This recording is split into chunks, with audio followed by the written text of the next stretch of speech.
¿Cómo ganar velocidad en el jugador de rugby? Eso es una de las preguntas que más me comentáis en Instagram. ¿Cómo mejoro mi velocidad en el rugby? ¿Cómo hago para romper más líneas? ¿Cómo hago para hacer más ensayos? ¿Cómo hago para avanzar más metros en cada una de mis carreras? ¿Cómo hago para ser más rápido en general? ¿Cómo hago para ganar velocidad?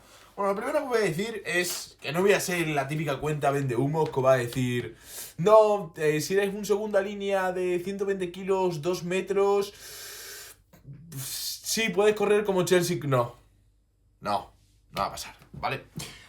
Tenéis que entender que tenéis que ser grandes, fuertes y rápidos. La velocidad por sí sola no es el indicador de rendimiento más importante del rugby a nivel físico. El indicador de rendimiento más importante del rugby es el sprint momentum, la multiplicación de tu peso corporal por la velocidad que lo mueves. Si juntas eso, te vas a hacer un jugador muy dominante en el contacto. Y te voy a poner un ejemplo. ¿Quién es más dominante en el campo? Bundy aquí, que pesa 120 kilos y corre solo a 35 km por hora, o Marcus Smith, que pesa 75 y corre a 37. La respuesta es sencilla, ¿no? Bundy aquí, evidentemente. Bien, pero si nos ponemos simplemente en el componente de la velocidad, cómo ganar velocidad en el jugador de rugby, tenéis que entender que la velocidad es un concepto súper genético, ¿vale? Todavía no se sabe a ciencia cierta siquiera por qué hay jugadores, por qué hay velocistas que son más rápidos que otros. No se sabe. En cambio, en resistencia sí, sabemos que hay un componente de V2, depende de la distancia, pero sabemos que hay un componente de V2 más, sabemos que hay un componente de economía de la carrera y sabemos que hay un componente de técnica, ¿no? Vale, pero en velocidad no va así. La velocidad no se sabe a ciencia cierta qué jugador, cómo es, qué características tiene un jugador más rápido que otro. Al 100%, no se sabe. Se tiene muy en cuenta el tema del tiempo de contacto, ¿ok? El tiempo de contacto. ¿Qué cantidad de tiempo pasa el pie en el suelo? Ese parece ser que es el indicador más fiable a día de hoy. ¿Qué le ocurre? Que tiempo de contacto, evidentemente tenemos que tener una proporción de fibras tipo 2B, es decir, de fibras rápidas, de fibras rojas, de fibras glucolíticas, que nada más que noten el pie en el suelo, ¡pum! Y ahí, para que haga ese ¡pum!, ya no solamente necesitamos también fibras tipo 2B, sino también necesitamos una rigidez en los tobillos, que sea duro el tobillo, que cada vez que golpee, ¡pam! Por eso cuando hacéis el trabajo de pliometría, es que por eso siempre digo, la pliometría hay que hacerla bien y no podéis hacerla de cualquier manera. Cuando hacéis el trabajo de pliometría, tenéis que intentar siempre el drop jump, por ejemplo, el que te dejas caer de la caja. No puedes dejarte caer de la caja de una forma pasiva, y me explico, no. Tienes que atacar el suelo, tienes que buscarlo, tienes que poner el pie duro para golpear el suelo hacia arriba. Eso es lo que tienes que hacer.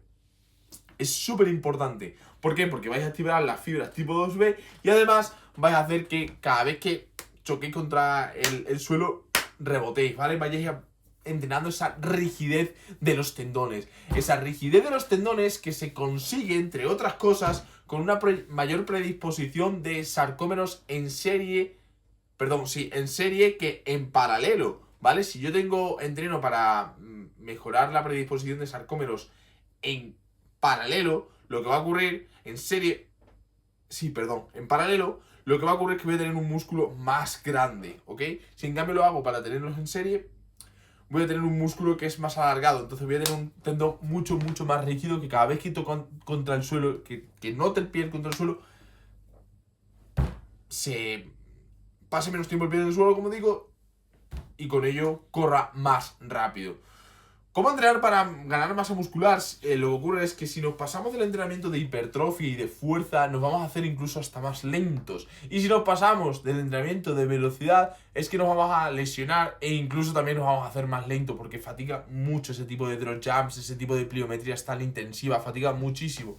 Entonces ya lo que veis, ya no solamente hay un factor genético, sino que también hay un factor de entrenamiento. No es fácil para nada entrenar la velocidad. Por eso, sabiendo todo esto, sabiendo el componente genético tan importante que hay en el entrenamiento de velocidad, sabiendo también lo difícil que es de entrenar, siempre digo lo mismo: cosas sencillas son siempre las mejores. Entonces, ¿cómo lo vais a hacer? Como planteaba Charles Francis en su libro Metodología de Entrenamiento de Velocidad, que, porque no lo sabéis, Charles Francis es la referencia a nivel mundial en nivel de entrenamiento de velocidad.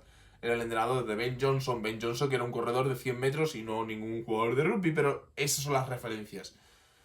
Él hablaba de que había que proponer un entrenamiento en el que fuésemos de lo rápido a lo muy rápido. Es decir, desde distancias más cortas, en caso del rugby nos hablaríamos de incluso distancias de 3 metros, 4 metros, 5 metros, hacia distancias más largas. En caso del rugby yo no haría más sprints, a no ser que esté en un bloque muy específico de sprints de 50-60 metros. Ahí estaría el tope. Sprints de entre 2-3 metros a 50-60 metros. Ese es el volumen de sprint que tenéis que meter.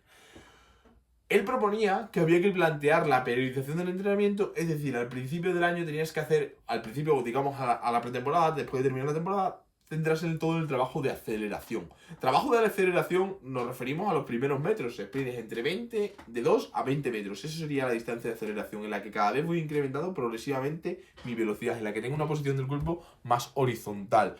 Una vez vas construyendo toda esa base de aceleraciones, cuando vayas pasando a mejorar tu tiempo de contacto de forma directa, que con el trabajo de aceleración también lo estás mejorando, pero más trabajo de velocidad máxima.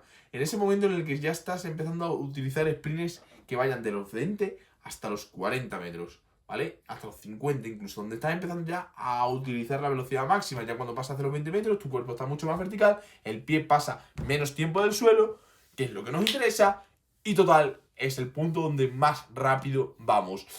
En un velocista profesional, ¿dónde se encuentra ese punto? A partir de los 50-60 metros. En un jugador de rugby, a partir de los 20 metros. ¿Por qué? Porque yo intento buscar mi pico de velocidad máxima en una carrera de rugby suele ser de 20 metros, digamos. Intento correr lo más rápido en 20 metros. ¿Qué es lo que ocurre? Que en una carrera de atletismo, muchas veces uno de los factores determinantes, como digo, es que no hay una pérdida de velocidad significativa. En esto era una puta ¿cómo se llamaba? Usain Bolt era una bestia aparte de eso, ¿vale? Sabíamos que aceleraba un poquito peor, que no aceleraba mal, pero aceleraba un poquito mejor. En el 50, en el 60 cogía su punto de velocidad máxima y del 60 al 80, al 90 mantenía ese ritmo el cabrón. Y es ahí donde se los cepillaba a todos. Esos metros entre los 60 y los 90 eran bestiales. Era una... No ha habido nada igual, ni creo que vaya a haber algo parecido. ¿Qué es lo que ocurre? Que no es que en una carrera de 100 metros de atletismo te tengas que reservar, no, para nada. No es que te tengas que reservar. Eso sí, tienes que entender que tienes que salir más progresivo. En el rugby no. En el rugby es la carrera de 20-30 metros y tienes que alcanzar tu velocidad máxima lo antes posible. Entonces, vas a salir mucho más vertical, te vas a poner en una posición de vertical mucho más mayor, por tanto la velocidad máxima también la tienes que conseguir antes. La vas a conseguir en los 20 metros, no lo vas a conseguir en los 60. Porque a lo mejor tu carrera se termina en 20 metros. O la intentas alcanzar en 10 metros porque tu carrera se termina en 20. ¿Me seguís? Bien. Insisto, muy difícil de mejorar todo esto. Muy, muy complicado, pero no imposible.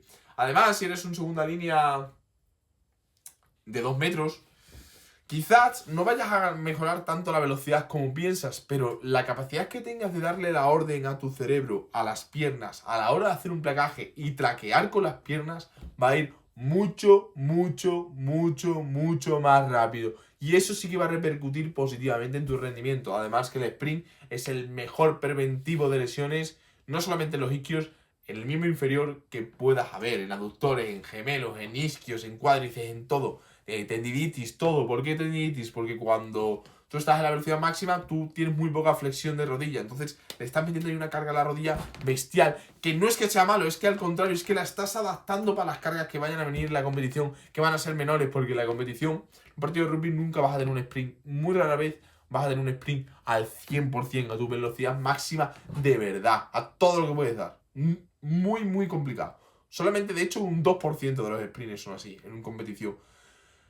Pero si yo tengo mi cuerpo preparado para ese tipo de velocidad, va a ser más difícil que me lesione. Por eso el entrenamiento de velocidad en el jugador de rugby es súper importante. Pero ya os digo, que nos diga también que siendo segundas líneas, que empezáis diciendo, tío, el típico segunda línea pilier que rompe la línea y todo el campo se ríe porque él se piensa que va más rápido de lo que realmente va. Vale, pues a ese perfil de jugador voy. Pero no quiere decir que no la tengas que entrenar, la tienes que entrenar. Lo primero para desarrollar tu sprint momentum, lo segundo porque puedes mejorar tu velocidad, por supuesto. No faltaría más, puedes mejorar tu velocidad.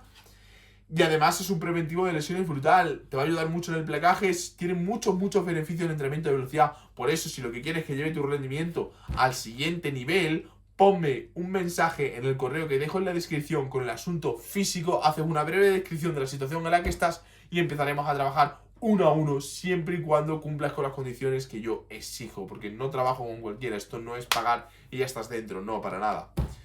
Entonces, para que veáis que realmente el entrenamiento de velocidad es muy útil en el jugador de rugby, es un componente genético, hay que entrenarlo, por supuesto que hay que entrenarlo, no os frustréis si veis que no hay mejoras a corto plazo.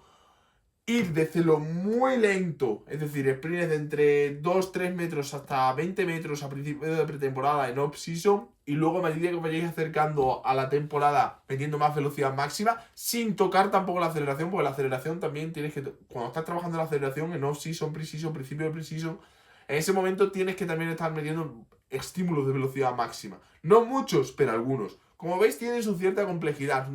Tampoco es una locura, estoy intentando ponerlo lo más sencillo posible. Trabajos de arrastre muy pesados, es muy interesante en el trabajo de aceleración. Trabajo de sprints lanzados, también súper interesante. Es decir, que tú sales corriendo desde al 80% hasta el primer cono, y desde que, es al 20, que son 20 metros el primer cono, y desde el primer cono hasta el segundo, que son 40 metros, vas a velocidad máxima. Pero ¿qué es lo que pasa? Que como no sales separado, alcanzas tu pico de velocidad máxima mucho antes. Mucho más específico para las carreras de rugby, y además carga mucho menos. Carga mucho menos. No es lo mismo que tener que estar acelerando. No. Carga mucho menos. Así que espero que haya dejado bien claro cómo tenéis que entrenar la velocidad. Insisto, si lo que queréis un programa específico para vosotros, mandarme ese mensaje y vemos si podemos trabajar juntos. O si no, suscribiros. En los correos electrónicos que os dejo en la descripción tenéis un consejo diario acerca de cómo mejorar vuestra velocidad, cómo mejorar vuestro sprint momentum y en general cómo ser un jugador determinante en el campo. Un abrazo bien fuerte y nos vemos en el siguiente vídeo.